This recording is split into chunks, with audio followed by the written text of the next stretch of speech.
वालेकुम अस्सलाम व रहमतुल्लाह।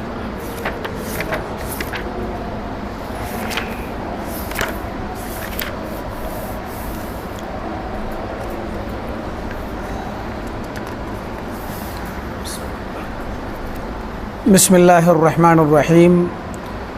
अल्हम्दुलिल्लाहि रब्बिल आलमीन वस्सलातु वस्सलामु अला अशरफिल अंबिया'i व सय्यिदिल मुरसलीन नबिय्यिना मुहम्मदिन व अला आलिहि व अस्हाबिहि अजमईन व मन तबिअहुम बि इहसानिन इला यौमिद्दीन, अम्मा बअद। क़ाल अल इमाम इब्न बत्ताह रहिमहुल्लाहु तआला फ़ी किताबिही अल इबाना यक़ूल फ़अस्बहना वक़द असाबना मा असाबल उमम क़ब्लना। इमाम इब्न बत्ताह अल उकबरी रहमतुल्लाहि अलैह इब्तिदाई ज़माने के उन उलमा में से हैं जिन्होंने सलफ़ सालिहीन के अक़ीदे की, उनके मनहज और तरीक़े की तफ़सील के साथ वज़ाहत की है। ये किताब जो हमारे सामने है ये अक़ीदे के और मनहज सलफ़ के बाब में और इस सिलसिले में बहुत ही मारूफ़ किताब है। अल इबाना मुख्तसर तौर पर अल इबाना कहते हैं, लंबा नाम है अल इबाना अन शरीअतिल फ़िरक़तिन नाजिया। इबाना का माना होता है वाज़ेह करना, क्लेरिफाई करना, किसी चीज़ को बिल्कुल खोल करके रख देना। अबाना युबीनु इबानतन फ़हुवा मुबीनुन बिलिसानिन अरबिय्यिन मुबीन। कुरान में आया ना, बिलिसानिन अरबिय्यिन मुबीन, कि कुरान को अल्लाह ताला ने नाजिल किया है अरबी लिसान यानी ज़बान में, मुबीन जो बहुत ही खुल करके साफ़ साफ़ बयान करने वाली है। तो इबाना का मतलब होता है बिल्कुल वाज़ेह तरीक़े से साफ़ साफ़ चीज़ बयान करना। तो ये किताब जो है इसका नाम ही है अल इबाना, यानी क्लियर तरीक़े से बयान किया जा रहा है अन शरीअतिल फ़िरक़ा अन्नाजिया। नबी सल्लल्लाहु अलैहि वसल्लम ने ख़बर दी थी, वो हदीस आएगी इंशाअल्लाह अभी, कि इस उम्मत में बहुत सारे फ़िरक़े बन जाएंगे। तो जो फ़िरक़ा एक तन्हा ऐसा फ़िरक़ा होगा जो जहन्नम से नजात पाने वाला होगा, तो उसको फ़िरक़े नाजिया कहा गया। नजा यंजू नजातन फ़हुवा नाजिन का माना होता है नजात पाना, यानी किसी हलाकत से बच जाना। तो फ़िरक़े नाजिया यानी वो फ़िरक़ा, वो जमाअत जिसको अल्लाह के नबी सल्लल्लाहु अलैहि वसल्लम ने जहन्नम से नजात पाने वाला करार दिया, उसकी क्या शरीयत है। शरीयत उनकी अलग नहीं है, लेकिन शरीयत का माना इस टाइटल में है असल में रास्ता, तरीक़ा, उनका मनहज, कि वो जिस तरीक़े पर शरीयत इस्लामिया को, अक़ीदे को और इस्लाम को मानते हैं वो क्या है, वो वाज़े किया जा रहा है इस किताब में।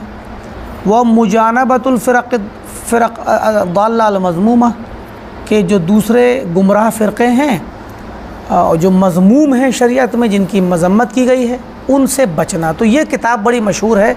इस किताब से हमने बताया था पिछले दर्स में कि बड़े बड़े उलमा ने इस किताब से मतलब कोटेशन लिया है, इक़्तिबास लिया है, अपनी किताबों में इसका ज़िक्र किया है। इसके जो मुसन्निफ़ हैं वो 387 हिजरी 387 हिजरी में उनका इंतकाल हुआ, यानी चौथी सदी मुकम्मल हो रही थी तब इंतकाल हुआ, 387 में। तो ये बड़े ही करीब दौर के हैं और उस अपने ज़माने के हालात बतला रहे हैं। तो पीछे कुछ चीज़ें गुज़री थी पिछले हफ्ते में, हम दोहराएंगे नहीं। तो कहते हैं कि चलिए यहाँ से लेते हैं। फ़क़द कसुरल मुग़तर्रून बेतमवीहातिहा, कि बता रहे हैं कि हमारे ज़माने में बहुत ज़्यादा लोग धोखे में पड़ गए हैं, धोखा खा चुके हैं। शैतान की जो शैतान ने मुलम्मा करके चमका करके बहुत सी चीज़ों को पेश किया हुआ है, ज़खारीफ़ शैतान जो हैं, व तबाह अज़्ज़ाइगून, और मुनहरिफ लोग फ़ख्र करने लगे हैं अपने इनहराफ पे। वल जाहिलून, और जाहिल लोग, मुनहरिफ लोग और जाहिल लोग फ़ख्र करने लगे हैं बिलुब्सति हुल्लतिहा, उन ख़राबियों के, शैतान की मुज़य्यन की हुई ख़राबियाँ, गुमराहियाँ, उन गुमराहियों के लिबास को, हुल्ले को पहन करके जब वो मार्केट में आए तो ज़ाहिर है गुमराही का लिबास पहनेंगे तो गुमराह रहेंगे, मगर उस गुमराही के लिबास पर फ़ख्र करने लगे हैं। मुश्किल तो ये है। अब इसी में देखिए कहते फ़अस्बहना, तो हमारा हाल ये हो गया है कि हम हो गए हैं वक़द असाबना, ऐसी हालत में कि हमको पहुँच गई वो बीमारी, मा असाबल उमम क़बलना, जो हमसे पहली उम्मतों को पहुँची थी। जो बीमारी हमसे पहले की उम्मतों को लग गई थी, यहूद व नसारा को, वो हमें भी लग गई। अभी आगे आएगा कि वो क्या बीमारी है। वहल्ला अल्लज़ी, और हमारे ऊपर नाजिल हो गई वो चीज़, अल्लज़ी हज़्ज़रनाहु, जिस चीज़ से हमें डराया था नबीयुना सल्लल्लाहु अलैहि वसल्लम। जिस चीज़ से हमारे नबी ने डराया था हमें, वही हम पर हावी हो गई, नाजिल हो गई। बिन, अब वजाहत कर रहे हैं वो क्या चीज़ है जो पुराने उम्मतों की बीमारी थी और जिससे हमारे नबी ने हमें डराया था, वो क्या है? मिनल फ़ुरक़ति वल इख्तिलाफ़, इख्तिलाफ़ और इफ्तिराक़, तफ़रीक़ाबाज़ी, गिरोहबंदी, इंतशार, इख्तिलाफ़, इससे हमारे नबी ने हमें डराया था। और पुरानी उम्मतों में ये चीज़ थी तो हम इस मुसीबत में गिरफ़्तार हो गए।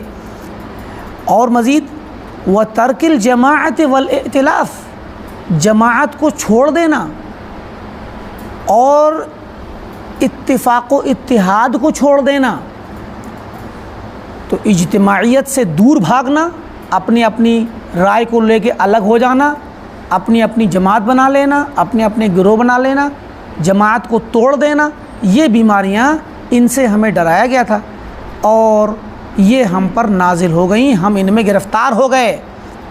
ववाक़अ अक्सरुना, हम में से अक्सर लोग वाक़ हो गए, गिर पड़े, गिरफ़्तार हो गए, अल्लज़ी, उस चीज़ में, अन्हु नुहीना, जिनसे हमें मना किया गया था। हमें जिन बातों से मना किया गया था उनमें हम गिरफ़्तार हो गए। तो यहाँ पर हालांकि इस्लाम में, इस्लाम के मानने वालों में, मुसलमानों में जिन चीज़ों से मना किया गया था उसमें गिरफ़्तार होने की बहुत सी शक्लें हैं। गुनाहों में मुब्तला, हराम व हलाल की तमीज़ ख़त्म कर देना और बदकारियों में, ये सब तो हैं ही। लेकिन यहाँ जिस चीज़ पे ख़ुसूसी तौर पे फ़ोकस किया जा रहा है वो क्या है?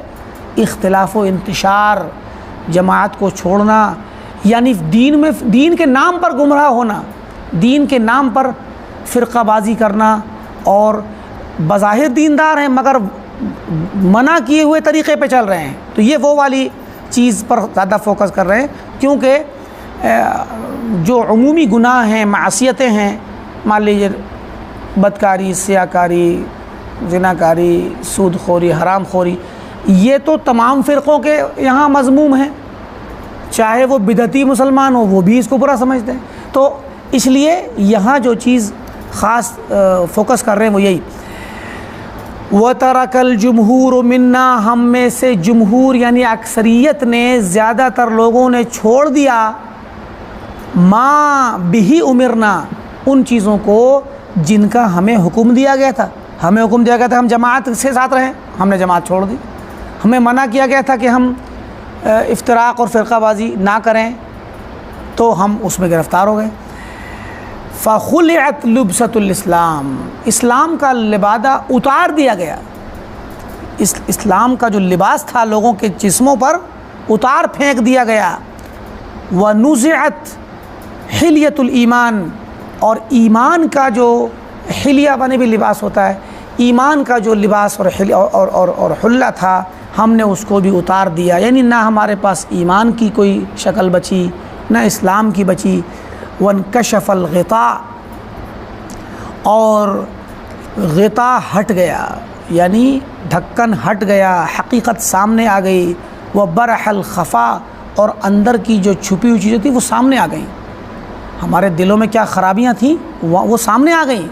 यानी जिनके दिलों में निफाक था वो सामने आ गया, जो झूठे थे उनका झूठ सामने आ गया, जो हवा परस्त थे उनकी हवा परस्ती यानी ख्वाहिशात नफ्स के पीछे भागने की आदत वो सामने आ गई कि ये लोग सच्चे मुखलिस नहीं हैं। फ़उबिदतिल अहवा, तो अब ख्वाहिशात की इबादत की जाने लगी। अहवा जमा है हवा की। हवा कहते हैं असल में अरबी ज़बान में हवया यहवा के माने होता है ख्वाहिश करना, किसी चीज़ की ख्वाहिश करना। कोई भी ख्वाहिश आपके दिल में आए तो उसको हवा कहेंगे। तो हवा का मतलब होता है ख्वाहिश करना। तो गोया ख्वाहिशात नफ्स की पैरवी, तो यहाँ भी ख्वाहिशात नफ्स की पैरवी में हालांकि तमाम चीज़ें दाखिल हैं, जो भी चीज़ हो हलाल और हराम की हो, लेकिन उनके साथ साथ यहाँ खुसूसी तौर पर जो तवज्जो दी जा रही है वो दीन के नाम पर जो ख्वाहिशात परस्ती है, नफ्स परस्ती, दीन के नाम पर नफ्स परस्ती, तो परस्तिश करना, इबादत करना। गोया नफ्स की इबादत की जाने लगी, ख्वाहिशात की इबादत की, नफ्स परस्ती लोगों में छा गई। इबादत इबादत की जाने लगी ख्वाहिशात की, लोग ख्वाहिशात के पीछे भागने लगे दीन के मामले में। तो अब दीन के नाम पर लोग अपनी ख्वाहिशात के पीछे भाग रहे हैं। वस्तुमिलतिल आरा, और राय, अपनी अक्ल, अपने फ़ैसले, अपनी अक्ल की मनमानी राय पर का इस्तेमाल होने लगा दीन में। दीन के नाम पर जिसको जो फ़ैसला समझ में आ रहा है, जिसके जो दिमाग में बात आ रही है, वो वही काम कर रहा है। वो ये नहीं सोचता कि शरीयत क्या कहती है, कुरान क्या कहता है, हदीस क्या कहती है, सलफ़ का तरीक़ा क्या है, सलफ़ का मनहज क्या है, कुछ नहीं। जिसको जो समझ में आ रहा है वो कर रहा है। आजकल मुसलमानों में, यानी ये देखिए, ये बात लगता है कि इमाम इब्न बत्ता हमारे ज़माने के लिए कह रहे हैं, हालांकि ये ख़ुद अभी 400 हिजरी में नहीं आए हैं, 387 में तो इंतकाल हो गया। आज के वक्त में लोग कुरान करीम खोल के बैठते हैं और साथ में डिक्शनरी। अब तो डिक्शनरी की भी ज़रूरत नहीं है, कागज़ी डिक्शनरी की, अब तो इंटरनेट है, और अब तो इंटरनेट में भी बहुत दूर की चीज़ें आ गई, आर्टिफिशियल इंटेलिजेंस आ गई। अब तो तफसीर उसी से कराई जा रही है। अब तो लोग उसी से मसाइल पूछ रहे हैं, भाई AI से पूछ रहे हैं लोग मसाइल, मसला बताओ, हुक्म पूछ रहे हैं, तो जितना वो बता रहा है लोग उसी पर मानना शुरू कर रहे हैं। तो मकसद कहने का ये है कि आजकल लोग क्या करते हैं, कुरान खोला, लफ्ज़ का मीनिंग देखा डिक्शनरी में चाहे किसी भी ज़रिए से, और उस मीनिंग को फिट कर दिया कि अब कुरान की आयत का माना चूँकि लुग़त में अरबी ज़बान में ये है डिक्शनरी में, तो यही कुरान के अंदर है। अब इस लफ्ज़ से जो मीनिंग उनको दिमाग में समझ में आया, कुरान का कॉन्टेक्स्ट जो समझ में आया, बस तफसीर कर दी। ये हमारे यहाँ ऐसा नहीं कि ये चलते फिरते सड़क छाप लोग कर रहे हैं, ये मदारिस के अंदर, मदारिस में ये मनहज अपनाया जाता है। बाज़ मदारिस जो अक्ल वाले मनहज पर चलते हैं, जो सहाबा के तरीक़े और सलफ़ के मनहज पर नहीं चलते, उनके यहाँ ये पाया जाता है। इंशाअल्लाह दूसरे मौके पर बताएंगे, अभी बात लंबी ना हो जाए। कौन मदारिस है? पेज नंबर 164, अगर यही वाला नुस्खा आपके पास है तो। वस्तुमिलतिल आरा, तो राय इस्तेमाल होने लगी, और राय का इस्तेमाल तो बहुत कदीम है। ज़माने नबूवत के बाद सहाबा किराम के फैल जाने और तबलीग के लिए रुक़ए इस्लाम बढ़ा, फैला। इराक़ से में इस्लाम पहुंचा, शाम में पहुंचा, इराक़ से बढ़ के ईरान और फ़ारस में पहुंचा, और इधर शाम से होते हुए अफ्रीका, मिस्र में चला गया। ये सब जो जगह कैसर व किसरा फ़तेह हुए, तो जब इस्लाम का रुक़ा फैला और वक्त धीरे धीरे गुज़रा, तो अहादीस को अभी जमा होने का वक्त नहीं आया था। लेकिन क्या है, इस्लाम फैला, लोग नए नए मुसलमान हुए, नए नए मसाइल आए सामने, सवालात हुए, फ़ुक़हा ने जवाबात देना शुरू किए।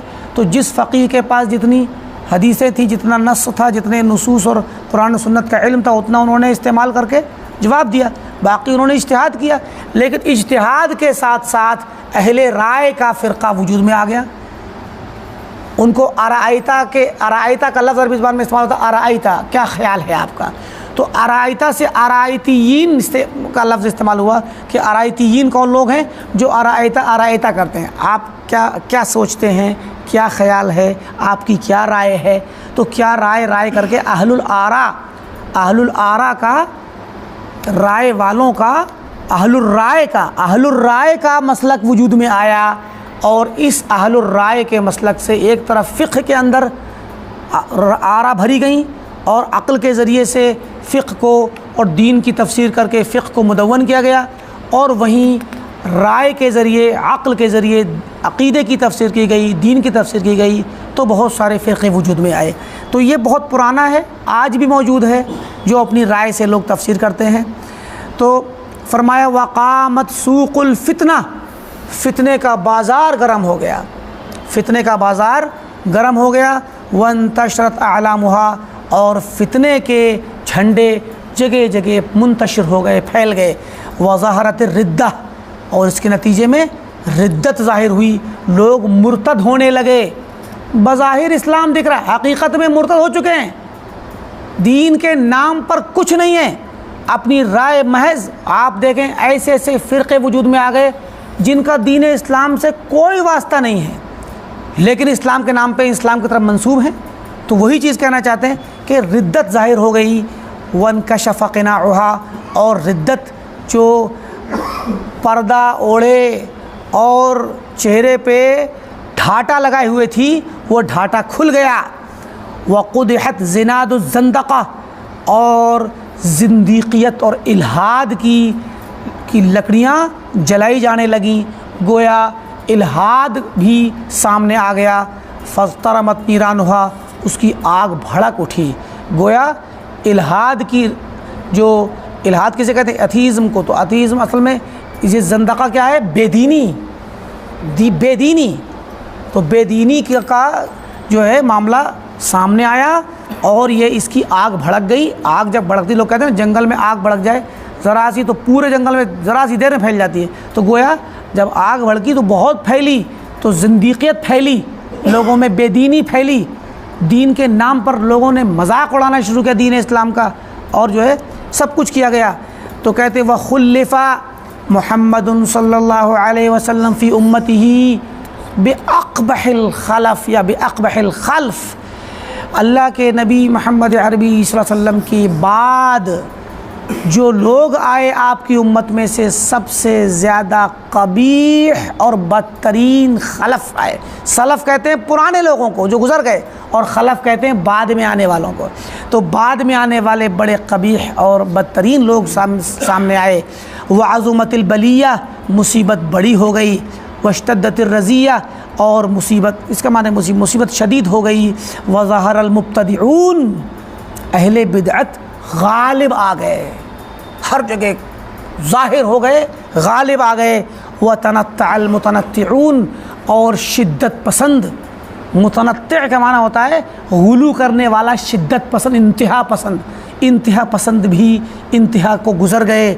मतलब अहले बिदअत ज़ाहिर हुए, अहले बिदअत जिन्हें गलबा हासिल हुआ था वो जहमिया मुअतज़िला थे, और तनत्तु और शिद्दत पसंद कौन थे, ये मुअतज़िला थे, वो ये ख़वारिज थे। तो ख़वारिज और उनके नहज पे चलने वाले शिद्दत पसंद लोग, वो भी पूरे तौर पे दंदनाते घूमने लगे। और अहले बिदअत को ज़ुहूर और गलबा मिला, तो ये मुअतज़िला और जहमिया वग़ैरह थे। वंतशरतिल बिदअ, हर तरफ बिदअतें फैल गईं। व मातल वरा, और वरा और तक़वा मर गया, तक़वा मर गया। वरा किसे कहते हैं? वरा तक़वा ही के माने, लेकिन इसका ख़ास मफ़हूम भी है। एक तो तक़वा का आम मफ़हूम भाई अल्लाह ताला की हर नाराज़ कर देने वाली चीज़ से डरना और रुक जाना, उससे बचे रहना, ये तक़वा है। और इसके बिलमुकाबिल अल्लाह को राज़ी करने वाली चीज़ों में और कामों में आगे बढ़ना। वरा भी यही है, लेकिन वरा का ख़ास माना और है, वो ये कि आदमी जहाँ बुराई देखे वो तो उससे रुकेगा ही, ये भी तकवा है, लेकिन एक जगह अच्छाई और बुराई क्लियर नहीं हो रही है, हलाल और हराम वाज़े नहीं हो रहा है, शक शुबा है, किसी जगह पे शक है, पता नहीं हलाल है पता नहीं हराम है। होते हैं बहुत से उमूर, बैउ शरा में भी होते हैं, ख़रीद व फ़रोख्त में होते हैं, कोई कंपनी है, कोई तरीक़ा है, कोई चीज़ है बेचने की, कोई मामला है लेन देन का, बहुत से मामले होते हैं जिनमें हमें क्लियरली वाज़े नहीं हो रहा होता है कि ये एक तरफ से लग रहा होता है जायज़ है, दूसरी तरफ लग रहा होता है हराम भी हो सकता है। तो जहाँ इश्तिबाह हो, इश्तिबाह वाले मामलात को छोड़ देना ये वरा है, यानी आदमी अपने दीन की खातिर मशकूक चीज़ों को छोड़ दे। मशकूक में पढ़ के जो है ना कि नहीं इसमें सही बात ये वाला पॉइंट यही सही है, मुझे इस पर यकीन है, अगर बात वाज़े नहीं है, अहले इल्म के फतवे, उनके इज्तिहाद, उनकी कोशिशों में के नतीजे में बात अभी तक वाज़े नहीं हो, दोनों तरह की बातें आ रही हैं, तो वो मसला मशकूक है अभी। तो जो भी मशकूक मसला हो उसको छोड़ देना ही वरा कहलाता है। तो वरा तो मशकूक चीज़ छोड़ देने का नाम है? तो कहते हैं ये सबसे आला दर्जे का तकवा होता है कि आदमी एक तो हराम चीज़ से तो बचता ही है, लेकिन मशकूक से भी बच जाता है कि हो सकता है जायज़ हो, लेकिन हो सकता है नाजायज़ हो, तो चलो नाजायज़ वाली बात ही ना खत छोड़ दो इसको सिरे से, ये वरा है। तो कहते हैं कि वरा मर गया, तकवा मर गया, मिट गया, नहीं रहा लोगों में तकवा। वह होते का सुजुफुल मुशायना, और बुराई के पर्दे जो पहले बुराई के ऊपर लटके हुए थे वो चाक हो गए और बुराई सामने आ गई। बुराई पे पर्दा ढका था तो पर्दे चाक हो गए और बुराई सामने आ गई। वह शुहरा सैफुल मुहाशा, और मुहाशा कहते हैं इख्तिलाफ और इंतशार को, इख्तिलाफ, फ़िरक़ाबाज़ी, फ़िरक़ावारियत, इंतशार, इसकी जो तलवार थी वो खींच ली गई, और फिर इसका क्या मतलब हुआ, गोया इंतशार और इफ्तिराक आम हो गया और लोग इसकी वजह से लड़ने झगड़ने लगे। अब ये हालात बन गए। हालांकि इससे पहले क्या था, बादा अन काना अमरुहुम हय्यनन, हालांकि उम्मत का मामला पहले बड़ा आसान था, उम्मत मुत्तफ़िक़ थी, सब एक दूसरे से मोहब्बत करते थे। व हद्दुहुम लय्यनन, उनके आपसी ताल्लुक़ात और हुदूद बड़े नरम थे, कोई किसी से दीन के मामले में नफ़रत नहीं करता था, लड़ता झगड़ता नहीं था।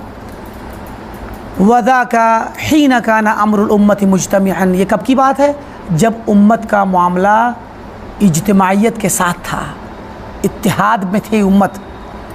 वल क़ुलूब मुतअल्लिफ़तन, दिलों में एक दूसरे के लिए उल्फत थी। वल अइम्मतु आदिलतन, और बादशाह और इमाम अदल करने वाले थे। वह सुल्तान काहिरन, और सुल्तान और बादशाह जो था, और दलील भी और बादशाह भी काहिर था। सुल्तान दलील को भी कहते हैं, बादशाह को भी कहते हैं। तो पहले बादशाह मजबूत था और आदिल था, और इल्म की दलील और हक़ की दलील भी काहिर थी, गालिब थी।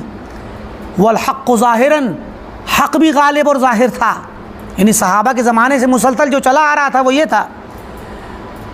तो जब ये हालात थे तो उम्मत के अंदर इत्तिहाद भी था और मोहब्बत थी, नरमी थी लोगों में, रिफ़्क़ था एक दूसरे के लिए। लेकिन क्या हुआ, फ़नक़लबतिल आयान, लोग बदल गए, लोग बदल गए। वनअकस ज़मान, ज़माना उल्टा हो गया। इनक़लबत मतलब पलट गए, लोग पलट गए तो बदल गए, और ज़माना भी मुनअकिस हो गया, उल्टा हो गया। वनफ़रद कुल्लु कौमिन बिबिदअतिहिम, और हर कौम अपनी बिदत लेके जुदा हो गई। तमाम लोग अपने हर गिरोह अपनी अपनी बिदत लेके अलग हो गया, यानी फ़िरक़े बना लिए उन्होंने। व हुज़्ज़िबल अहज़ाब, और फिर जमाअतें बन गईं, हिज़्ब माने जमाअत। व खुलिफ़ल किताब, और कुरान किताब की मुखालफत होने लगी। वत्तख़ज़ा या वत्तुख़िज़ा अहलुल इल्हादी, और अहले इल्हाद को जिन्होंने दीन में इन्हिराफ किया, इन लोगों को बना लिया गया रुऊसन अरबाबन, सरदार बना लिया गया, रब बना लिया गया। लोग इनके हुक्मों की इतनी पैरवी करने लग गए कि जो कह दें वो हक़, जो कह दें वो बातिल, चाहे उल्टा हुई क्यों ना हो। तो उनको अल्लाह के अलावा अरबाब और रब बना लिया गया। व तहव्वलतिल बिदअह इला अहलिल इत्तिफाक, और जो लोग इत्तिफाक करने वाले हुआ करते थे, बिदअत उनकी तरफ आ गई, वो भी बिदअतों में मुब्तला हो गए। गोया अहले इस्लाम के दरमियान बिदअतें फैल गईं। व तहव्वका फिल उसरति अल आम्मतु, और हैरान और शशदर हो गए, परेशान होने लगे पर इन मुश्किलात में पड़ कर के अल आम्मा, आम लोग परेशान होने लगे। उमूमी जो अहले इत्तिफाक थे, आम लोग, अवाम, उन अवाम के दरमियान बिदअतें घुस आईं और ये अवाम इन बिदअतों की मुश्किलात में हैरान होने लगे। वह अहलुल अस्वाक़, आम लोग, सूक़ वाले, बाज़ार वाले, जो बिल्कुल आम लोग होते हैं चाहे कहीं भी, तो ये बेचारे आम लोग क्या थे? ये आम लोग हक़ पे थे, सहाबा के तरीक़े पर थे, फ़ितरत पर कायम थे, सहाबा और सलफ़ के तरीक़े पे चले आ रहे थे, और अक्सरियत जो थी वो अहले इस्लाम में अहले तौहीद और अहले सुन्नत की ही थी। मगर चंद अहले इल्हाद बीच में दाखिल हुए, अहले बिदअत बीच में दाखिल हुए, इन्होंने बिदअतें फैलाना शुरू की और अपनी अपनी जमातें जब बनाई तो आवाम परेशान हो गई, आवाम हैरत में पड़ गई, और फिर जिसको जो समझ में आया उसने वो किया। इस तरीक़े से अब फिर वो साथ में और भी असबाब शामिल हुए जिनसे बिदअतें फैलीं। कबीले की निस्बत, अपने अपने ख़ानदान के लिए तअस्सुब कि भाई हमारे ख़ानदान का है, चलो इसी की बात मानेंगे, हालांकि पहले से फितरत पे थे, मगर दूसरी चीज़ों ने आकर के गुमराही फैला दी। और इस तरीक़े से क्या हुआ? व नअक़ा इब्लीसु बिअौलियाइही नअक़तन, इब्लीस ने आवाज़ लगाई अपने औलिया को, अपने दोस्तों को आवाज़ लगाई। फस्तजाबू लहू मिन कुल्ल नाहिया, इब्लीस के जो दोस्त थे, शैतान के जो औलिया शैतान थे, शैतान के वली और दोस्त, जो यानी शैतान की पैरवी करने वाले, उनको जब उसने आवाज़ लगाई तो उन्होंने जवाब दिया, उसकी बात को कबूला, उसकी निदा पर लब्बैक कहा। मिन कुल्ल नाहिया, हर तरफ से, हर जिहत से। व अक़बलू नहवहु मुस्रिईन मिन कुल्ल क़ासिया, और हर जगह से, दूर दराज से उसकी तरफ भागते हुए चले आए और इब्लीस के साथ इकट्ठे हो गए। फ़उल्बिसू शिया, शिया की जमा, शिया माने फ़िरक़ा, शियान फ़िरक़े बन गए। तो फिर जमात उम्मत के अंदर जब ये लोग इब्लीस के तरीक़े पर चलने लग गए, बिदअतें इनमें अंदर आ गई, तो फिर क्या हुआ? फ़िरक़ों में बट गए। वह मुय्यिज़ु क़िता, और जुदा जुदा, मुमताज़, मुतमय्यज़ कर दिए गए, एक दूसरे से जुदा कर दिए गए। क़िता, टुकड़े टुकड़े हैं। व शमतत बिहिम अहलुल अदियान सालिफ़ा, और इन पर हंसने लगे पिछले अदियान वाले, यहूद नसारा हंसने लगे। वल मज़ाहिबिल मुखालिफ़ा, और मुखालिफ मज़ाहिब वाले इन पर हंसने लगे, इनसे खुश होने लगे कि देखो ये मुसलमान इत्तिफ़ाक़ के बाद अब इख्तिलाफ़ में पड़ गए। वहदत थी, जमे हुए थे तौहीद सुन्नत पर, वहाँ से हट कर के बिदअत में चले गए, तो अब इन्हें मज़ा आने लगा, वो खुश होने लगे। फ़इन्ना लिल्लाहि व इन्ना इलैहि राजिऊन। ऐसी सूरत हाल पर इन्ना लिल्लाहि व इन्ना इलैहि, हम अल्लाह ही के लिए हैं, अल्लाह ही हमारा मालिक है, हम उसी की मिल्कियत हैं और उसी की तरफ लौटना है। अब इन मुसीबतों का क्या किया जाए? मुसीबतें तो आ गई। कहते हैं कि ये क्या है? ये हालात जो बने, उम्मत का इख्तिलाफ़ व इंतशार में पड़ना, आपस में तलवारें निकालना, नफ़रत पैदा होना, टुकड़े टुकड़े बन जाना, गिरोह गिरोह बन जाना, हर गिरोह अपनी बिदअतें लेके अलहदा हो गया, और उसके बाद बिदअतें हर जगह फैल गईं। ये जो हालात बने, तो पहले तो ये इस पर इन्ना लिल्लाह पड़ा, फिर कहा कि वमा ज़ाका, ये क्या है? ये नहीं है इल्ला मगर उक़ूबतुन, ये एक मुसीबत है, ये इफ्तिराक भी एक मुसीबत है, इख्तिलाफ भी अपने आप में एक सज़ा है, उक़ूबा सज़ा। असाबतिल कौम, जो उम्मत मुस्लिमा को, इस कौम को ये मुसीबत और अज़ाब और सज़ा दी गई है, ये सज़ा दी गई है उम्मत को। ये सज़ा कौन सी सज़ा? इख्तिलाफ की सज़ा दी गई है। इंद तर्किहिम अम्रल्लाह, जब इन्होंने अल्लाह के अम्र को छोड़ दिया। तवज्जो दीजिएगा, बहुत अहम बात है ये। जब उम्मत ने अल्लाह के हुक्म को छोड़ा तो इस पर अल्लाह ने सज़ा क्या दी? आपस में लड़ने भिड़ने लगे, इख्तिलाफ का शिकार हो गए, फ़िरक़ों में बट गए, बिदअतें फैल गईं। ये बिदअतों का फैलना और फ़िरक़ों का बनना ये भी एक मुसीबत और सज़ा है जो अल्लाह ने मुसल्लत की है। किस वजह से? क्योंकि अल्लाह के हुक्म को हमने छोड़ दिया। वसदफ़िहिम अनिल हक़, हक़ से रूगर्दानी करने लगे। अल्लाह के हुक्म को छोड़ा, हक़ से मुँह मोड़ा। व मैलहिम इलल बातिल, और बातिल की तरफ मैलान उनका होने लगा। व ईसारिहिम अहवाअहुम, और अपनी ख्वाहिशात को उन्होंने तरजीह देना शुरू की। तो ये जो काम हुए ये सब अल्लाह की नाफरमानी थी। अपनी ख्वाहिशात को मुक़द्दम करना, तरजीह देना, बातिल की तरफ मैलान ज़ाहिर करना, हक़ से रूगर्दानी करना और अल्लाह ताला के हुक्म को छोड़ना। तो इनके नतीजे में क्या हुआ? अल्लाह ने सज़ा क्या दी? इख्तिलाफ़ व इंतशार में पड़ गए, ये सज़ा है।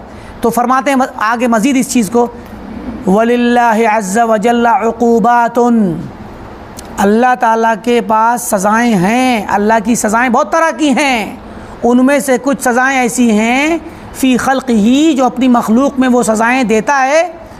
कब? इंद तर्क अम्रिही, जब उसके हुक्म की मुखालफत होती है। व मुखालफत रसूलिही, जब उसके रसूलों की मुखालफत होती है तो ये अल्लाह ताला सज़ाएँ देता है। ये बड़ी अहम बात कही है इमाम इब्न बत्ता ने। क्या? ये समझ लीजिए, ये जुमला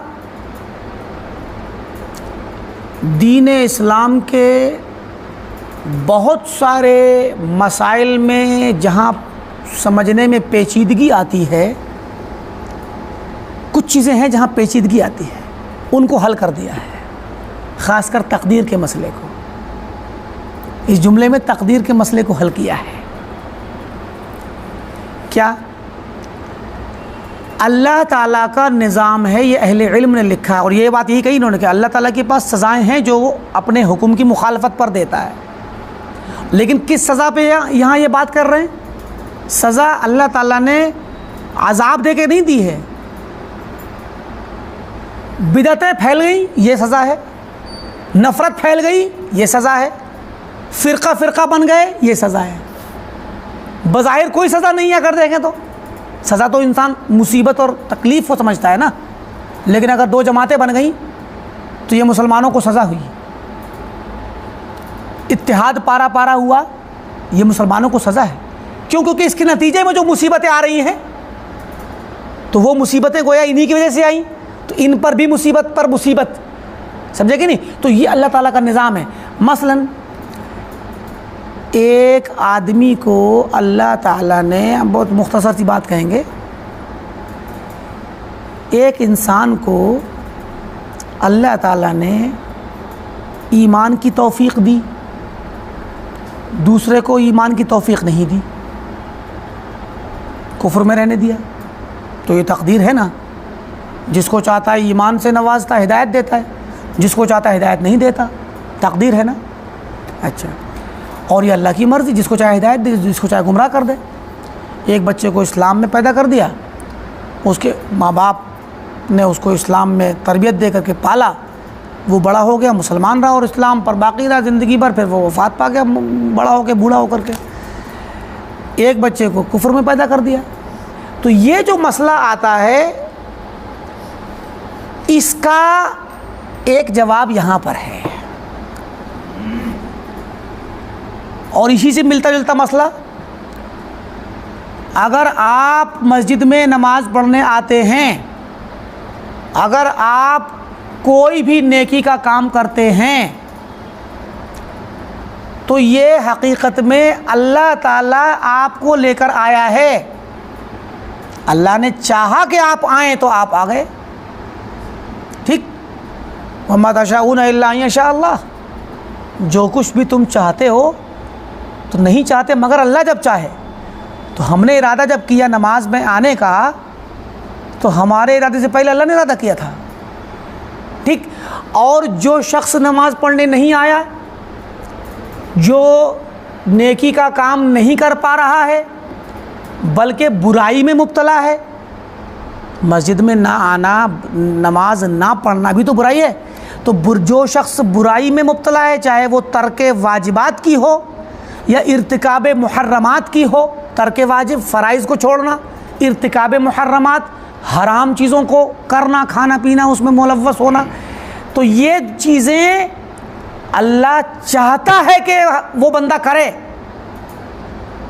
जिस तरह आपके लिए मोमिन बंदे के लिए अल्लाह चाहता है कि मोमिन सलात अदा करने मस्जिद में आए तो मोमिन आता है, वैसे ही अल्लाह चाहता है कि काफिर इस्लाम में ना आए, कुफ्र करे, वो गुनहगार, बदकार, सियाकार, नाफरमान, अल्लाह की नाफरमानी करे, अल्लाह चाहता है। तो सवाल है कि अल्लाह ताला क्यों चाहता है, उसके लिए क्यों चाहता है कि वो बुराई करे, वो बुराई करे, उसके लिए क्यों चाहता है?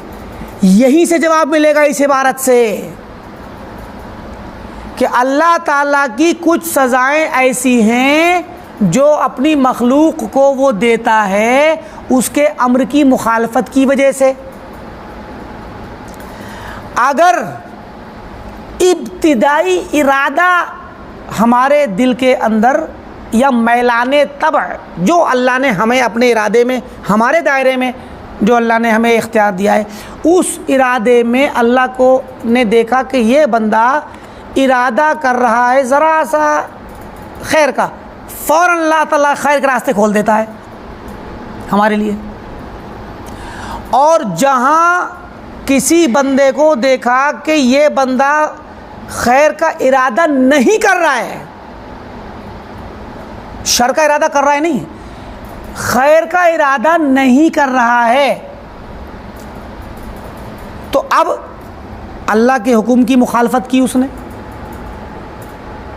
अल्लाह के हुक्म की मुखालफत हुई कि भाई मान लीजिए कहा गया कि सलात नमाज के लिए आओ, तो नमाज के लिए आओ, एक बंदे ने आवाज़ सुनी मुअज्जिन की, उसने इरादा कर लिया चलो उठते हैं, अभी इरादा किया, वो उठा नहीं लेकिन इरादा कर लिया, तो अब इरादा होते ही अल्लाह ताला की तरफ से खैर, मदद, सब आना शुरू, सप्लाई शुरू हो गई खैर की, सारी तौफीक आना शुरू, अल्लाह उठाएगा और ले जाएगा आपको मस्जिद में। एक ने अभी कुछ भी इरादा नहीं किया, उसने खैर की तरफ जाने का इरादा नहीं किया, वो वैसे ही साकिन बिल्कुल गैर मुतहर्रिक खड़ा रहा या लेटा रहा या बैठा रहा, अल्लाह ताला फ़ौरन मदद काट देता है, फ़ौरन तौफीक काट देता है, क्योंकि हुक्म की मुखालफत यह है कि उसके लिए उठा नहीं, इरादा नहीं किया, तो अब अल्लाह ने तौफीक काट दी। जब तौफीक काटी तो अब अल्लाह ताला इसको सज़ा देगा, कौन सी? बुराई का इरादा करने की सज़ा देगा। यानी अब ये इंसान जो अल्लाह के हुक्म पर लब्बैक कहने का इरादा नहीं कर रहा है, तो अब ये अल्लाह के हुक्म की मुखालफत का इरादा करेगा, अल्लाह के हुक्म की मुखालफत का इरादा करेगा। ये जो मुखालफत का इरादा है ये अल्लाह की तरफ सज़ा है उसके लिए, अल्लाह ताला उसको उस आजमाइश में डाल देता है, मुखालफत वाली में। तो ये सज़ा जो होती है इसलिए होती ताकि जब इस वाले काम को करेगा तो आगे फिर सज़ा मिलेगी, फ़िअली सज़ा। ये फ़िअली सज़ा नहीं है बल्कि आजमाइशी सज़ा है। तो यही उम्मत के साथ हुआ कि जब उम्मत ने किताब व सुन्नत को छोड़ा, सलफ़ के तरीक़े को छोड़ा, तो छोड़ने की वजह से, मुखालफत करने की वजह से सज़ा क्या हुई? सज़ा हुई आजमाइश वाली। अब इत्तिफ़ाक़ ख़त्म कर दिया गया, इख्तलाफ में मुब्तला कर दिया गया, नफ़रतें डाल दी गई, बिदअतें फैल गई। ये वाली जो आजमाइश है आज के दौर में, आप सुन्नत की बात करके दिखाइए। सुन्नत की बात करना आज के ज़माने में बहुत बड़ा जुर्म है। हमारे पड़ोस की मस्जिद है जाकिर नगर में, जामा मस्जिद, इसमें मेरे साथ वाक़या पेश आया भी 3 दिन पहले। मैं मगरिब की नमाज़ पढ़ने गया तो मस्जिद में जब दाखिल हुआ तो वहाँ सारी सफ़ूफ भर गई थी। तो दरमियान में वहाँ से एक रास्ता है, जीने की तरफ को जाता है, हरी पट्टी डाल रखी इन्होंने दरी। तो मैं उससे गुज़रता हुआ जब देख रहा तो देखा कि दाहिने साइड में जो छोटी छोटी सफ़ूफ बनी हुई हैं, एक सफ़ के लास्ट वाले हिस्से में 4, 5, 6 आदमियों के खड़े होने की जगह है, लेकिन वहाँ जाने का रास्ता नहीं है। जमात चल रही है, जाने का रास्ता नहीं है। तो मैं सफ़ के सामने से गुज़रते हुए, आगे से गुज़रते हुए गया और वहाँ उस जगह पे खड़ा हो गया। तो अब जब नमाज ख़त्म हुई तो एक साहब ने मुझे बुलाया और उनका पहला जुमला ये था कि मैं आलिम तो नहीं हूँ, एक आम आदमी हूँ, लेकिन मैं आपसे ये पूछना चाहता हूँ कि आप यहाँ से हमारे सामने से गुज़र के गए, आपने ऐसा क्यों किया? आपने हमारी नमाज में खलल डाल दिया। तो चूँकि वो जाहिल इंसान थे, इब्तिदान उन्होंने एतराफ़ भी किया, लेकिन अंदाज़ थोड़ा सा उनका करख्त हो रहा था। तो मैंने कहा कि भाई आप मुझसे सवाल कर रहे हैं या एतराज़ कर रहे हैं? तो बोले नहीं मैं सवाल कर रहा हूँ। तो मैंने कहा सवाल कर रहे हैं तो मैं आपको जवाब देता हूँ, मेरा जवाब सुन लीजिए आप। अब कबल इसके कि मैं जवाब देता, वहाँ एक कोई कारी साहब बैठते हैं वहाँ हल्का बच्चों को पढ़ाने के लिए। तो उन्होंने कहा कि अरे भाई क्या हुआ क्या हुआ? तो अब वो हज़रत ने जिन्होंने एतराज़ किया था उन्होंने अब उन कारी साहब को बता दिया। तो वो पहले बोल पड़े गलत है, ये तो सही नहीं है। तो मैंने कहा आपने कह लिया, मेरा भी सुन लीजिए कुछ। बोले सुनाइए। मैंने कहा मैंने जो क्यों किया ये तो बता सुन सकते हैं कि नहीं? बोले हाँ सुन सकते। मैंने कहा मैंने इसलिए किया क्योंकि ये काम सहाबा किराम ने किया है, सहाबा की सुन्नत है, और सहाबा किराम ने किया, एक सहाबी जलील ने किया, अल्लाह के नबी सल्लल्लाहु अलैहि वसल्लम की मौजूदगी में सहाबा की सफ़ के सामने से गुज़रे और किसी ने कुछ नहीं कहा। बोले ऐसा कैसे कह सकते हैं आप? मैंने कहा मेरे पास दलील है, आपको दूँ हवाला? बोले दीजिए। फिर इतने में उन्होंने कहा कि ठहरिए वो हमारे इमाम साहब के पास चलिए।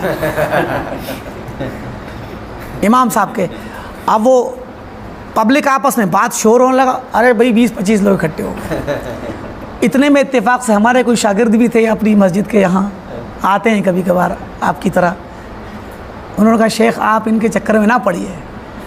तो हमने कहा भाई देखिए ऐसा है, कोई अल्लाह का शुक्र अभी तक कोई ऐसी नाखुशगवार बात नहीं हुई थी।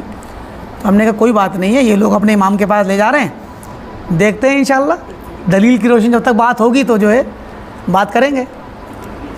तो इमाम के पास बैठे और लेकिन इतना है कि उन लोगों ने बैरकैफ़ इमाम साहब की मौजूदगी में भी अदब का बहुत लिहाज किया और मुज़ाहरा किया और बात बड़े ही खुशगवार माहौल में हुई। तो इमाम साहब ने पूछा क्या, पहले उनसे पूछा तो उन्होंने बताया। तो इमाम साहब बोले हाँ ये तो है तो गलत। तो मैंने कहा इमाम साहब मैं आपको दलील दे रहा हूँ। मैंने कहा कि भाई मेरे पास हदीस है, दलील है सहीहैन की। वो जो कारी साहब जो पहले से कह रहे थे गलत, उनसे मैंने कहा कि आप सहीहैन को जानते हैं कि नहीं? बोले हाँ बिल्कुल जानता हूँ, बुखारी और मुस्लिम सबसे सही तरीन किताबें हैं इनके। तो मैंने कहा ये तो बड़ी खुशी की बात है। तो उसके बाद इमाम साहब के सामने मैंने वो हदीस पढ़ी अब्दुल्ला बिन अब्बास रज़ियल्लाहु ताला अन्हु की, जिसमें है कि फरमाते हैं कि मैं अपनी एक सवारी पे गधी थी जिस पे वो सवार थे। बोले मैं आया, नबी सल्लल्लाहु अलैहि वसल्लम नमाज़ पढ़ा रहे थे, तो मैं सफ़ के सामने से गुज़रा और मैंने अपनी गधी को चरने के लिए छोड़ दिया, तो बाज़े सफ़ यानी पूरी सफ़ नहीं पार की, आधी कुछ थोड़ी बहुत सफ़ के सामने से मैं गुज़रा, और गुज़रने के बाद फिर मैं सफ़ में खड़ा हो गया और मैंने नमाज़ पढ़ ली। मैं उस वक्त बुलूगत को पहुँच चुका था, बालिग हो गया था, बड़ा हो गया था। और फ़लम युनकर ज़ालिका अलैया, मुझ पर बिल्कुल भी कोई इनकार और नकीर नहीं की गई। तो मैं जब मैंने ये हदीस पढ़ के सुनाई तो कारी साहब जो इमाम साहब थे उन्होंने इब्तिदान तो बिल्कुल फिर कुछ नहीं कहा उन्होंने, लेकिन उसमें इत्तेफाक से थोड़ी सी छोटी मोटी तावील करने की कोशिश की कि उसमें हदीस में है कि नबी सल्लल्लाहु अलैहि वसल्लम मिना में आप नमाज़ पढ़ा रहे थे, मिना हज के मौके पे मिना में, तो वहाँ पे जिदार या दीवार आपके सामने नहीं थी और फिर भी ऐसा हुआ। तो उनका बोले वो मिना का मसला थोड़ा मुख्तलिफ है, मिना के हालात मुख्तलिफ रहते। मैंने कहा भाई कारी साहब देखिए, मिना में जो चीज़ मुख्तलिफ होगी वो आम जगह के मुकाबले में हज के मसाइल होंगे। मिना में नमाज तो हर जगह एक चीज़ है, मिना में हो या कहीं भी हो। तो बैठ के फिर उन्होंने हालात की संजीदगी को समझा, संगीनी को समझा, और उन्होंने ताउन किया और कहा कि भाई ये तो सहाबा इकराम का अमल है, और अब्दुल्ला बिन अब्बास जैसे इतने जलील क़द्र सहाबी ने किया, जो इमाम है उम्मत के, मुफस्सिर कुरान हैं, और वो भी हमने कहा कि भाई नबी सल्लल्लाहु अलैहि वसल्लम की मौजूदगी में किया। तो जब सहाबा किराम को सफ़ के सामने से गुज़रने पर कोई खलल नहीं हुआ तो हमें भी नहीं होना चाहिए। तो बहरकैफ मुराद ये कि देखिए एक छोटी सी सुन्नत थी जिसको लास्ट में क्या बोला, तो लास्ट में इमाम साहब ने जब वो कर दी, फिर भी जो छोटे वाले कारी साहब थे उन्होंने कहा ऐसा है, हमारे एक और इमाम साहब कोई मुफ्ती साहब हैं, उनके सामने ये बात हम पहुंचाएंगे, और एक आध हफ्ते के बाद कभी भी इंशाअल्लाह फिर से बैठेंगे इस पर। और आप कहने लगे आप ये हदीस जो दिखा रहे हैं, दूसरे वाले कारी साहब, ये जो आप हदीस दिखा रहे हैं, ये जो वाक़या दिखा रहे हैं, ये आप गूगल पे से दिखा रहे हैं या किसी किताब से दिखा रहे हैं? तो मैंने कहा कि भाई ये इंटरनेट पे एक वेबसाइट है हदीस का, मैं वहाँ से दिखा रहा हूँ, हदीस का नंबर भी दे रहा हूँ और पूरा हवाला दे रहा हूँ। तो बोले ऐसा कीजिए आप इस हदीस को इमाम साहब के व्हाट्सएप पे डाल दीजिए। तो खैर उस वक्त नंबर का तबादला हुआ और उनको दिया गया। अल्हम्दुलिल्लाह, मतलब अल्लाह जज़ाए खैर दे, वो मौलाना जो इमाम साहब थे उन्होंने बड़ी अक़लमंदी का सबूत दिया और एहतराम सुन्नत का भी सबूत दिया अल्हम्दुलिल्लाह। लेकिन आवाम के अंदर ये चीज़ बेचैनी पैदा कर गई, और उन्होंने बल्कि ये भी कहा कि ये वाक़या कुछ दिन पहले भी हुआ है, डॉक्टर खलील साहब के साथ भी ये वाक़या हुआ था। तो हम लोगों ने बहरहाल अल्लाह का शुक्र है उन्होंने कुछ नहीं कहा। तो मतलब ये था कि एक सुन्नत है, लेकिन चूँकि लोग जानते नहीं बेचारे, इसलिए भी होता। तो मसला वही है कि आज के दौर में सुन्नत को बयान करना ये भी एक बहुत बड़ी मुसीबत है, मुसीबत को मोल लेना है। ये तो छोटा सा वाक़या, कुछ भी नहीं है इसमें, लेकिन लोग बेचारे सुन्नत पे अमल करते हैं तो उनको पकड़ लिया जाता है, मारा जाता है, मस्जिदों से निकाला जाता है, मस्जिदें धुलवाई जाती हैं, बहुत कुछ वाक़यात नाखुशगवार वाक़यात होते हैं। हत्ता कि फिर ऐसा होता है कि लोगों को मस्जिद में आना रोक दिया जाता है, फिर लोग जाना नहीं चाहते। तो ये मसाइल बहरहाल होते हैं। तो ये अल्लाह ताला का निज़ाम है कि जब बंदा अल्लाह के दीन पर अमल नहीं करने के वाला, उसके दिल में एक इरादा बनता है। इरादा का मतलब ये है कि हुक्म, देखिए असल में इरादा जो है ये एक सुबूती चीज़ है। सुबूती चीज़ का मतलब क्या हुआ? एक होता है अदम, मतलब ना होना, नथिंग, मतलब कुछ नहीं होना, और एक होता है किसी चीज़ का वजूद में आना। तो शरीयत, अच्छा अल्लाह ताला ने इंसान को पैदा किया है तो इंसान को वजूद बख्शा है, तो इंसान से जो भी काम वजूदी तौर पे होंगे, जो भी काम वजूदी तौर पे होंगे उन्हीं का मुहासबा होगा। इरादा बनाता है इंसान। अभी दिल में, अभी आपके कोई इरादा नहीं, अब आप दिल में अचानक इरादा बना रहे हैं कि मैं मस्जिद से निकल के फलां जगह जाऊंगा, तो एक इरादा बनाया ना। तो इरादा पैदा होना ये एक वजूदी चीज़ है कि कोई दिल में एक नई चीज़ पैदा हुई।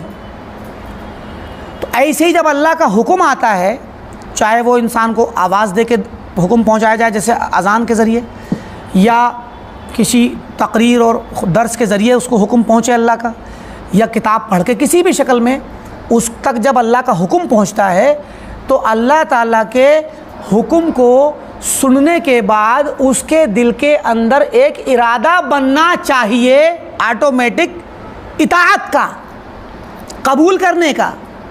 है मोमिन की पहचान तो यही ना कि मोमिन अल्लाह के हुक्म को कबूल करता है और कबूल करने के बाद उस पर अमल करना शुरू कर देता है जहाँ जहाँ उसको मतलब ज़रूरत होती है, उसकी जो वक्त आता है उसका। तो अब अगर अल्लाह का हुक्म सुनने के बाद इरादा, उस पर अमल करने का इरादा नहीं पैदा हुआ, आदमी वैसे ही गुमसुम खड़ा हुआ है, कोई इरादा नहीं, तो इरादा पैदा ना होना, अभी तो कोई बुराई ना की उसने, उस भाई एक होता है कि एक आदमी बुरा काम करने का इरादा कर ले, तो ये बुरा काम तो किया नहीं अभी उसने, अच्छे काम का इरादा नहीं किया, तो अभी इस पे सज़ा नहीं मिलेगी उसको कि उसको पकड़ कर डंडे मारे जाएं या जहन्नम में फेंका जाए ना। तो अल्लाह ताला सज़ा देता है फ़िअले वजूदी पर, वजूद में तो कुछ आए, अभी तो वजूद में कुछ आया नहीं है, उससे कहा जा रहा है चलो मस्जिद, वो वहीं खड़ा है, तो गलत काम तो अभी उसने नहीं ना किया है। ये और बात है कि अच्छा भी नहीं किया, अच्छा काम नहीं किया, गलत भी नहीं किया है। तो अब क्या होता है, अल्लाह ताला इसी आदम पर जो उसने इरादा नहीं किया, ये भी अल्लाह के हुक्म की मुखालफत ही है, लेकिन ये मुखालफत वजूदिया नहीं है, जिसका वजूद आया हो उसने तो कुछ भी नहीं किया, तो कुछ भी ना करने पे सज़ा नहीं मिलेगी, बल्कि उसको वो सज़ा मिलेगी जो सज़ाए आजमाइश वाली होती है, सज़ाए इब्तिला, आजमाइशी सज़ा मिलेगी। अब उसको अल्लाह ताला क्या करेगा कि गुनाह के रास्ते पर, अमली गुनाह के रास्ते पर डालेगा। तो अमली गुनाह के रास्ते पे डालना ही उसकी सज़ा है। अमली गुनाह के रास्ते पे डाला, यह सज़ा किस चीज़ की है, नेकी का इरादा ना करने पर, इस गुनाह की सज़ा, अमली गुनाह में मुब्तला किया, अमली गुनाह में मुब्तला होने के बाद अब सज़ा मिलेगी, फ़िज़िकल सज़ा जो होगी, जो उसको अज़ाब दे जाएगा, फ़िअली अज़ाब, फ़िअली गुनाह पर। समझ आ गई बात, यही चीज़ है, इसको समझ लेंगे तो बहुत सारे मसाइल। अब कोई कह सकता है, एक बात हो सकता है आप लोग बाद में पूछें, जब एक काफिर बच्चा, काफिर के घर में बच्चा पैदा हुआ, उसने कौन सा गुनाह का इरादा, वो नेक काम का इरादा नहीं किया? तो इसके दो जवाब हैं। एक जवाब ये है कि अल्लाह ताला को इस बच्चे के मुताल्लिक़ पहले से पता है कि जब ये बड़ा होगा और जब मुकल्लफ़ होगा और इस पर दीन पेश किया जाएगा, या अगर मान लो मुसलमान घर में पैदा होता और जब इससे कहा जाता कि नमाज रोज़ा या कुछ दीन पर चल, तो उस वक्त ये इरादा तर्क कर देता,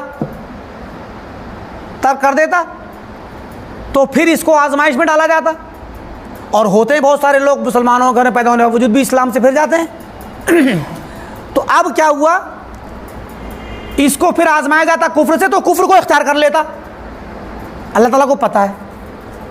तो अब एक तो ये वाली चीज़ को अल्लाह को पहले से पता है कि जब अगर ऐसा हम करते तो ऐसा करता। तो इस अब क्या हुआ, अब अगर मान लीजिए ज़ाहिर है कि अब सारे के सारे लोगों को अल्लाह ताला इस तरीक़े पे करे कि सब मुसलमानों के घर में पैदा हों, फिर बड़े हों, फिर बड़े होने के बाद जब उनको इस्लाम के लिए हुक्म दिया जाए नमाज रोज़े दीन का, तो वो कुछ ना करें, इरादा ना करें, और उसके बाद फिर अल्लाह ताला उन्हें कुफ्र से आज़माए, तो कुफ्र की आजमाइश वाली सज़ा दे तो वो कुफ्र को इख्तियार कर लें, अब काफिर बन जाएं।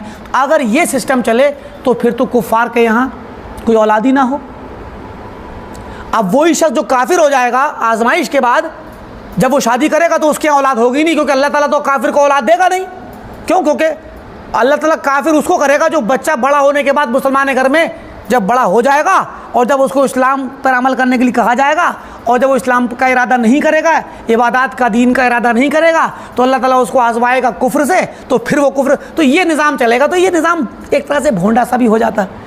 तो अल्लाह ताला ने उसको पहले ही सहल कर पता है कि भाई हदीस बता है अल्लाह आलम मा कानू यामलून है कि अल्लाह ताला ज़्यादा बेहतर जानता है ये अमल क्या करने वाले थे। एक तो ये इसका जवाब है कि काफिर के घर में बच्चा पैदा क्यों किया।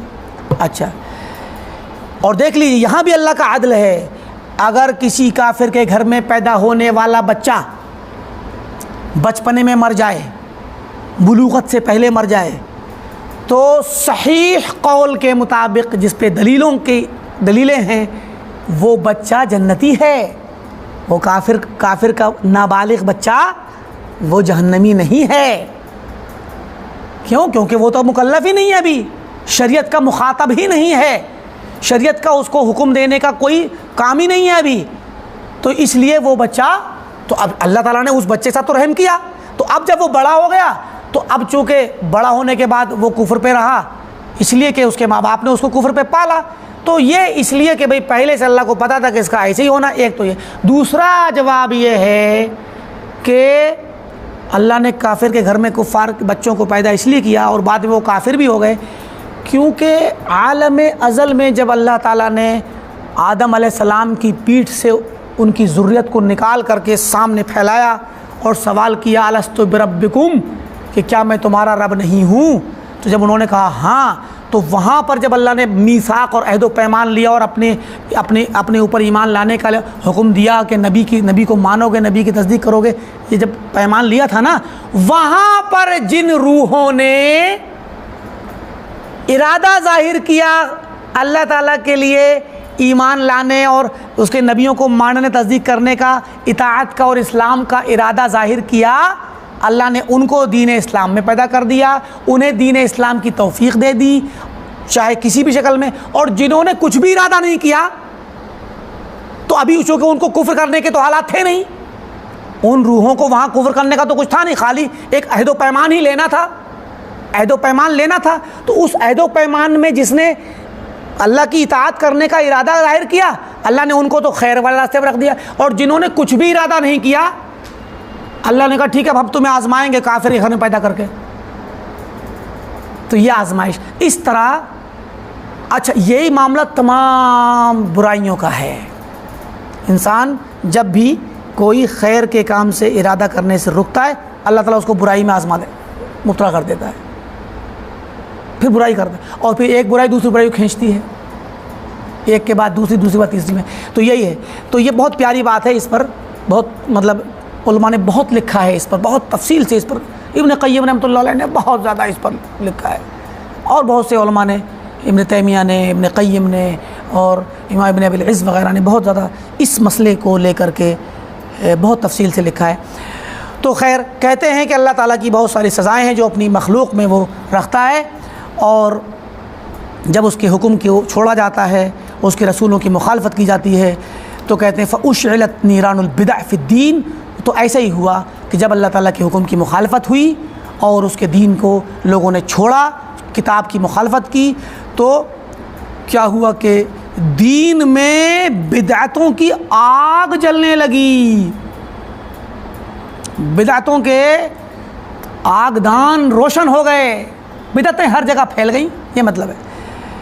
वसारू इला सबील मुखालिफीन, और लोग मुखालिफीन के रास्ते पे चले गए।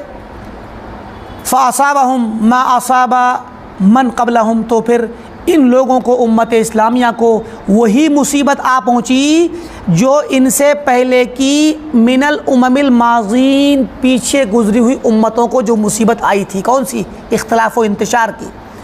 वसिरना फ़ी अहलिल अस्र, और हम फिर उस ज़माने में हो गए, ऐसे लोगों के ज़माने में हो गए, अल्लज़ीना वरदत फ़ीहिमुल अख़बार, जिनके मुतालिक अल्लाह के नबी सल्लल्लाहु अलैहि वसल्लम की ख़बरें आई हैं, व रुवियत फ़ीहिमुल आसार, और जिस अहले ज़माना के मुतालिक आसार नबवी आए हैं कि ऐसा ज़माना आएगा कि लोग इख्तलाफ कर बैठेंगे, फ़िरक़े निकल आएंगे, हम उसी ज़माने में आ गए। ये कौन कह रहा है? इमाम इब्न बत्ता रहमतुल्लाह अलैह। अब इसके बाद वो हदीसें पेश कर रहे हैं अपने मुक़द्दमे के कलाम के बाद। तो एक हदीस, हम एक दो हदीस पढ़ लेते हैं। तो कहते हैं, अपनी सनद से उन्होंने पेश किया है अब्दुल्लाह बिन अम्र बिन आस रज़ियल्लाहु तआला अन्हुमा से, क़ाल, हम सनद नहीं पढ़ेंगे ताकि थोड़ा सा वक्त बच जाए। क़ाल रसूलुल्लाह सल्लल्लाहु अलैहि वसल्लम, आपने फरमाया, सयअती अला उम्मती, मेरी उम्मत पे भी आएगा, माँ अता, वो चीज़ आएगी या वो वक्त आएगा जो आया अला बनी इसराइल, बनी इसराइल पे, मेरी उम्मत में भी वही आएगा। वही वक्त आएगा, वैसे ही हालात आएंगे, मिसलन बिमिसलिन, बिल्कुल टू कॉपी, जैसे वो वैसे ही है, वैसे ही होगा। हज़्वन नाल बिन नाल, जैसे कि एक जूता दूसरे जूते के बिल्कुल बराबर में होता है, सीधा एक दूसरे के साथ साथ चलते हैं ना पैर, तो जूते एक साथ साथ चलते हैं, एक साथ होते हैं। ऐसे ही जैसे जूते एक दूसरे के साथ साथ आगे पीछे चलते हैं, ये उम्मत भी बनी इसराइल के पीछे चलेगी वैसे ही। अब ये बताने वाला आपने एक मिसाल दी, व इन्नहुम तफर्रक़ू अला इस्नतैन व सबईन मिल्लतन, वो लोग बनी इसराइल यहूद व नसारा 72 फ़िरक़ों में, 72 मिल्लतों में बट गए। वसतफ्तरिक़ु उम्मती अला 73 व सबईन मिल्ला, और मेरी उम्मत 73 फ़िरक़ों में और मिल्लतों में बढ़ जाएगी। तज़ीदु अलैहिम वाहिदा, उन पर एक ज़्यादा होगी, मेरी उम्मत में एक फ़िरक़ा इजाफ़ी तौर पे ज़्यादा होगा। कुल्लुहा फिन्नार इल्ला वाहिदा, सब के सब जहन्नम में जाएंगे सिवाय एक के। क़ीला या रसूल अल्लाह, पूछा गया अल्लाह के रसूल वो कौन सा फ़िरक़ा होगा? वमा तिलकल वाहिदा, वो अकेली तन्हा जमात कौन सी होगी? क़ाला हुवा मा, वो जमात वो होगी नहनु अलैहि अल-यौम, जिस पर आज हम हैं, अना व असहाबी, मैं और मेरे सहाबा, जिस चीज़ पर आज मैं और मेरे सहाबा हैं, इस पर जो भी जमात होगी वही जमात तन्हा बचेगी उस हलाकत से। यहाँ पर एक चीज़, यह हदीस बहुत मशहूर है, इस पर भी बहुत ज़्यादा अगर कलाम किया जाए, गुफ्तगू की जाए तो बहुत लंबी गुफ्तगू होगी। बाज़ लोगों ने इसको ज़ईफ़ करार दिया है, बाज़ ने कहा कि मतलब मौजू है। हालांकि ये रिवायत अपने आप में यहाँ जो इब्न बत्ता की सनद से जो आ रही है वो ये इस्नाद ज़ईफ़ है, क्यों कहते हैं कि हद्दसना अल मुहारिबी और आन अब्दुर्रहमान। तो ये जो मुहारिबी हैं, ये मुहारिबी अब्दुर्रहमान मोहम्मद नाम है इनका, ये असल में मुदल्लिस रावी हैं, और आन अब्दुर्रहमान कह रहे हैं आन, तो मुदल्लिस रावी जब आन कहे तो हदीस ज़ईफ़ होती है। तो ये रिवायत तो सनद तो ज़ईफ़ है मगर हदीस सही है। इसी के में हाशिए में उन्होंने कहा भी है कि शेख अलबानी ने रहमतुल्लाह ने इसको हसन करार दिया है, और इस हदीस को बहुत सारे उलमा ने इस इस्नाद और दीगर बहुत सारी असानीद के साथ सही करार दिया है। ये हदीस सिर्फ अब्दुल्लाह बिन अम्र बिन आस से मरवी नहीं है, बहुत सारे सहाबा से मरवी, तकरीबन 8-10 सहाबा से मरवी है। मुआविया बिन सुफियान से, साद बिन वक्कास से, मालिक बिन औफ अशजई से, और क्या नाम है इसी तरीके से बाज़ अबू मसूद वग़ैरह, इब्न मसूद वग़ैरह, और बहुत सारे सहाबा हैं जो इस हदीस को रिवायत करते हैं। तो इस हदीस को एक तो देखा जाए सहाबा के एतबार से तो ये मुतवातिर रिवायत है माने के एतबार से, और फिर इसको बहुत से उलमा ने सही करार दिया है, और बहुत सारे उलमा ने इस रिवायत को नकल किया अपनी किताबों में। ठीक है, बाज़ इस्नाद ज़ईफ़ है लेकिन मजमूए तुरुक़ से ये रिवायत सही और मोतबर है। यहाँ एक चीज़ पर हम थोड़ा सा फोकस करेंगे। यहाँ पर एक बात कही गई कि बनी इसराइल 72 फ़िरक़ों में बटे, बल्कि इससे पहले एक और रिवायत अलग से है कि यहूदी 71 फ़िरक़ों में बटे, नसरानी 72 में, मेरी उम्मत 73 में। तो हमारी इस उम्मत इस्लामिया को एक फ़िरक़ा ज़्यादा, बल्कि लफ्ज़ ख़ास करके आया तज़ीदु अलैहिम वाहिदा, बिल्कुल खुसूसी लफ्ज़ आया कि उन पर एक ज़्यादा हो जाएगा। तो क्या इसका मतलब ये हुआ कि हमारी उम्मत या उम्मत मोहम्मदिया यहूद व नसारा से भी ज़्यादा गई गुज़री है, यहूद व नसारा से भी ज़्यादा गुमराह है? बज़ाहिर तो यही लगता है कि भाई यहूदियों से ज़्यादा नसारा के यहाँ फ़िरक़े बने और इन दोनों से ज़्यादा मिल करके उम्मत इस्लामी में फ़िरक़े बने, तो क्या उम्मत मुस्लिमा यहूद व नसारा से भी ज़्यादा गुमराह हो गई? क्योंकि फ़िरक़े तो ज़्यादा हो गए। जबकि उम्मत मुस्लिमा को कहा गया कुंतुम खैरा उम्मतिन उखरिजत लिन्नास, कि तुम सबसे बेहतर उम्मत हो, हैं? तो उम्मत मुहम्मदिया को खैर उम्मत कहा गया, और वकज़ालिका जअलनाकुम उम्मतन वसता, उम्मत वसत कहा गया, यानी खैर और उदूल, ख़यार और उदूल कहा गया। तो कैसे करके फिर हम जमा तत्बीक़ देंगे कि कुरान करीम में उम्मत मुहम्मदिया को खैर उम्मत कहा जा रहा है और उम्मत वसत और सबसे बेहतर अफजल उम्मत कहा जा रहा है, जबकि हदीस में, इस हदीस में 73 फ़िरक़ों की बात है। तो ये तो बज़ाहिर एक बुराई के बढ़ने की बात है। तो यहाँ इसका जवाब दो तरीक़े से होगा। एक जवाब तो ये है कि उम्मत इस्लामिया को खैर उम्मत जो कहा गया है वो मजमूई एतबार से कहा गया है, हर फ़र्द को खैर उम्मत नहीं कहा गया। मजमूई एतबार से ये उम्मत बेहतर उम्मत है, मजमूई एतबार से पुरानी उम्मतों के मुकाबले में। एक तो ये बात है, बिल्कुल ठीक है। अच्छा, दूसरी चीज़ ये है कि यहूदो नसारा के फ़िरक़े गरचे कम थे, मतलब 72 थे, और इस उम्मत के फ़िरक़े गरचे ज़्यादा हैं, लेकिन इसके बावजूद ये उम्मत बेहतर है, क्योंकि यहूदो नसारा के जब फ़िरक़े बने तो उनमें हक़ खो गया, उनका हक़ ज़ाय हो गया। इस उम्मत का हक़ ज़ाय नहीं हुआ, इस उम्मत में जो हक़ है वो बरकरार है। ये बहुत बड़ी खुसूसियत है।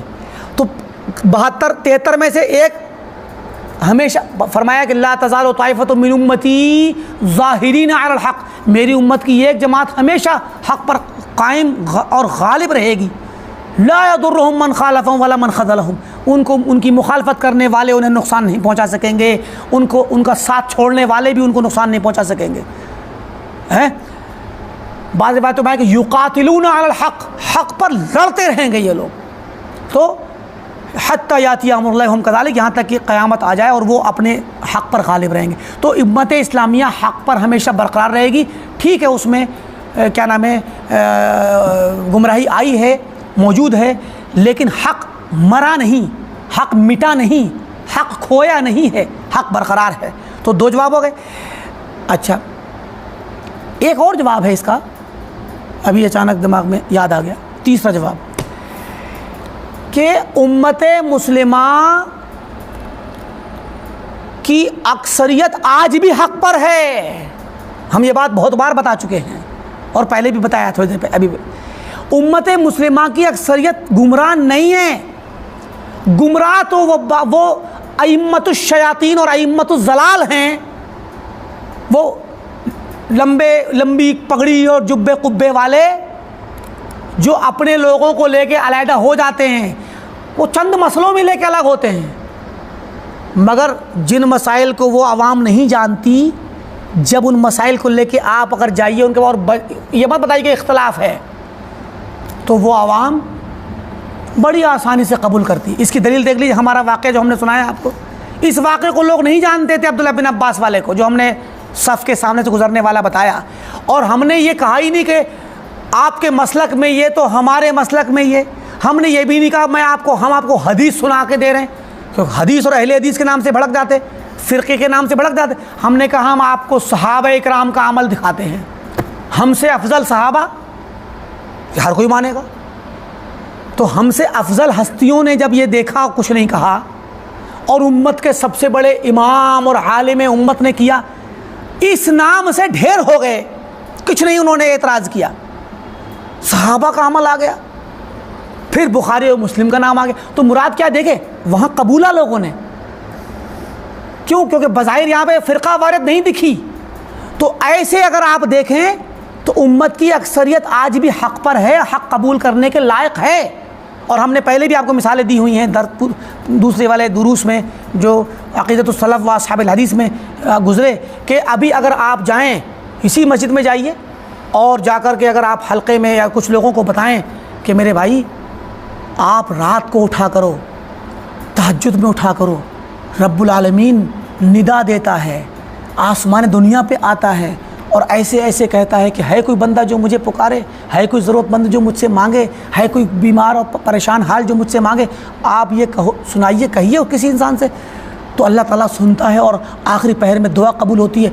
वो बंदा ये कभी नहीं कहेगा कि तू वहाबी है, तू मुजस्सिमा है, तू मुशब्बिहा है, तू सिफ़ात को साबित करता है, अल्लाह ताला को आसमान दुनिया पे लाने की बात करता, कभी नहीं कहेगा। सिफ़त का इनकार कभी नहीं कहेगा, उसे पता भी नहीं मिस्कीन को कि इस सिफ़त का इनकार है इसके अंदर और सिफ़त का इस्बात है कि अल्लाह ताला को इंसानों की तरह, मखलूक की तरह तशबीह करार दे दी गई और मुशाबे करार दे, उसे नहीं पता। वो तो खुश हो जाएगा कि भाई ये तो बड़े पते की बात मिल गई। जिसको पता नहीं होगा वो आम आदमी, जाइए आप मोहल्लों में जाइए, अपने रिश्तेदारों में जाइए, बूढ़े लोगों को, बूढ़ी ख़वातीन को, औरतों को, नौजवानों को, जो आपके रिश्तेदारों में जो सुनने वाले, बताइए। हर इंसान लपक करके रात में उठेगा कि मैं अपने रब से बात कर लूँ।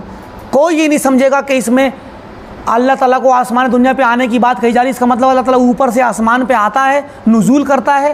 नुज़ूल करना तो अल्लाह की ज़ात के लिए लायक नहीं है, और ये सिफत साबित करना तशबीह है। ये सब कोई नहीं जानता, ये फ़लसफ़ियाना बातें कोई नहीं जानता है। तो ऐसे ही जिन बिदअतों में इख्तिलाफ़ हुआ है, जिन बिदअतों को लेकर के, उनमें से अक्सर बिदअतें ऐसी हैं कि जिनको अवामुन्नास, अगर उनको आप सीधे सीधे बताइए हदीस की रोशनी में, किताबों की रोशनी में, कभी नहीं समझेंगे कि ये गलत है, हैं? लेकिन जब उनकी तालीम हो जाती है, तरबियत हो जाती है, ट्रेनिंग हो जाती है, उन्हें हदीस के ख़िलाफ़ वर्गलाया जाता है, और उस जब जहन साजी कर दी जाए, तब जाके वो इनके ख़िलाफ़ होते हैं, और ऐसे लोग कम हैं। लिहाजा ये जो हदीस है जिसमें ये कहा गया कि हमारी उम्मत में 73 फ़िरक़े होंगे, तो इससे इस उम्मत मुस्लिमा के गुमराह होने या ज़्यादा गुमराह होने, यहूद व नसारा से बदतर होने की बात इसमें नहीं है। 3 वजहों से। पहली वजह ये कि उम्मत मुस्लिमा में कितना ही इख्तिलाफ़ हो जाए, उम्मत को मिन हैसुल मजमू खैर कहा गया है, हर फ़र्द को लेके नहीं कहा गया, एक चीज़। दूसरी चीज़, उम्मत में कितना ही इख्तिलाफ़ हो जाए, मगर हकीकत के एतबार से अक्सरियत आज भी हक़ को कबूल करने वाली है, और हक़ से जुदा बातिल पर जमे हुए लोग बहुत कम हैं। जो पढ़ते हैं उन्हीं को पता है, हैं? जो पढ़ते हैं उन्हीं को पता है, वरना हर एक को पता नहीं है। और तीसरी चीज़ ये कि इस उम्मत में गरचे इख्तिलाफ़ है, गरचे इसमें फ़िरक़े ज़्यादा हैं, लेकिन हक़ पर रहने वाला फ़िरक़ा मौजूद है। इसकी किताब महफूज है, इसकी सुन्नत महफूज है, इस किताब व सुन्नत पर चलने वाला फ़िरक़ा मौजूद है, और लाख इंतशार के बावजूद, इख्तिलाफ़ के बावजूद, हक़ को पहचानने का ज़रिया आज भी है और क़यामत तक रहेगा। और ये बहुत बड़ी खुसूसियत है। अल्लाह रब्बुल आलमीन से दुआ है कि अल्लाह ताला हमें हक़ के रास्ते पर चलाए, अहले सुन्नत वल जमात के तरीक़े को पहचानने की तौफ़ीक़ दे, तौहीद व सुन्नत को पहचानने और उस पर अमल करने की तौफ़ीक़ दे, और बिदअत को पहचान करके, बातिल को पहचान करके उससे बचने की तौफ़ीक़ दे।